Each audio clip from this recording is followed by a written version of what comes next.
Hi guys, in this video I'm going to talk about using Lockdown Browser on a test that you have made.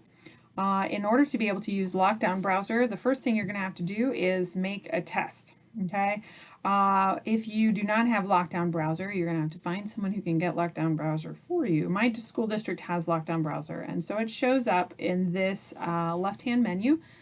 Here I am in the test. You can actually get to Lockdown Browser no matter where you are because it's in this left-hand menu. But Lockdown Browser, what Lockdown Browser is that it's a useful tool. It locks students in on the device that they're using to the test that you're making them take so that they can't access anything else on the device. This does not prevent them from using their phone. You'll have to do that or be okay with them using that. But it does let them or lock them in on, this is my laptop. It's a Dell Latitude 3189. Students can use Lockdown Browser on here, and it will keep them out of things. A couple of notes. Well, we'll get this set up, and I'll talk to you about notes about this later. Okay, so I just made a test. I called it Test 2, and I put a bunch of questions in it. I'm going to go to the settings for Test 2 so that I can turn Lockdown Browser on, and it's as simple as require respond as Lockdown Browser for this exam. Some things in the advanced settings that are really useful. This first one is lock students into the browser until the exam is completed. That means that they're going to be stuck in there. It means that they won't be able to just close it and be done with it. They'll have to get to the end and push submit. So if they don't push the submit button, it won't let them out. And if they do close it, it will ask them why. And sometimes, well, if you don't check this and a student closes it, it asks them why, and they'll type in an answer for why they ended the test early. If you do check this, it will still do that, and you can give them a password if you wanted to have them end the test early because you have a student who's going to take a long time or something like that. Then you could put it here that they would need to use this password to be able to end their test early. This one I like a lot. This is the button that is necessary to get students to be able to use the test on an iPad using Lockdown Browser. I have some really valuable points for using Lockdown Browser with an iPad because you can't use it from Schoology. I'm sorry, you can't use it from the Schoology app. In order to use Lockdown Browser on an iPad, your students are going to need to log into Schoology on the browser. So an iPad has Safari. Safari is where you have to go in to use the Lockdown Browser. You have to go into Schoology on Safari, log in that way, click on it, and it'll open up just fine. It will not open up from the Schoology app. Okay, you can't use Lockdown Browser on a device that is not because Lockdown Browser is purchased by your district. You can't use Lockdown Browser on a device that is not owned by the school. So my students can't take a test using Lockdown Browser if they're using it on their phone. My workaround has been to have extra iPads in my classroom that I can just hand one to the kids who don't have their device for whatever reason, and then they can still take the test. Allow access to specific external web domains. Remember, I talked about how you can add a link to there. You can give them specific access. Maybe you want them to be able to use the dictionary, and so you can put in here dictionary.com, and it will allow them to go to dictionary.com, but not anywhere else. Here is a calculator. I really like the calculator aspect. It is a little weird looking when students use it because so what students will see for Lockdown Browser is just the regular test, but it'll be inside a separate browser, and across the top at the menu bar, one of the little options will say calculator. It's not very noticeable, so you might want to put in bold, by the way, there's a calculator embedded in the test for you to be able to use. And then they have a standard calculator, which is just the 4 functions, you know, the numbers and plus, minus, divide, and whatnot. And then they have a scientific calculator. It is not a graphing calculator. It just has extra functions like square root and cosine, sine, and tangent. It's almost the same as the calculator that you would use on, the plain calculator that used to come with Windows. Does that still happen? I think it is. I don't know. Enable printing from the toolbar. I've never actually used that because my students have not had to print, but if you needed students to print something while they were working on a test, you would need them to be able to do that.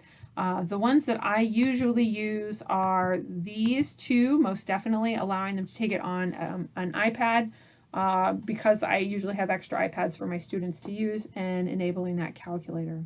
Once you've selected all the options you want, you hit save and close, and then boom, you're done. In a second. Okay, so what I want to do next is I want to show you a little bit about what it's going to look like for students and some of the problems that students are going to run into while trying to take a test using Lockdown Browser. And you can see this for yourself by going to the test that you're going to give them and then using that preview option, because the preview option is going to work the same way that it would work for your students. So when you go to preview, once it's done loading, you will see a new button, download Lockdown Browser, which if your district is using Lockdown Browser, odds are your devices already have this on it. Start New Attempt is the one that you want to pick. Okay, now here's the thing that students need to know. Lockdown Browser will not run if you have your Outlook or PowerPoint open. I have no idea why, but it won't run with Outlook or PowerPoint. It also won't close those programs. It will tell you that, by the way, we can't run Lockdown Browser because you have these things open. Students, I've noticed, don't actually read the little box that tells them what's wrong. They just close it and then they say, Miss Gastler, I don't know what to do. And then I come over and I'm like, well, what did it say? Anyway, I'm sure you're familiar with that.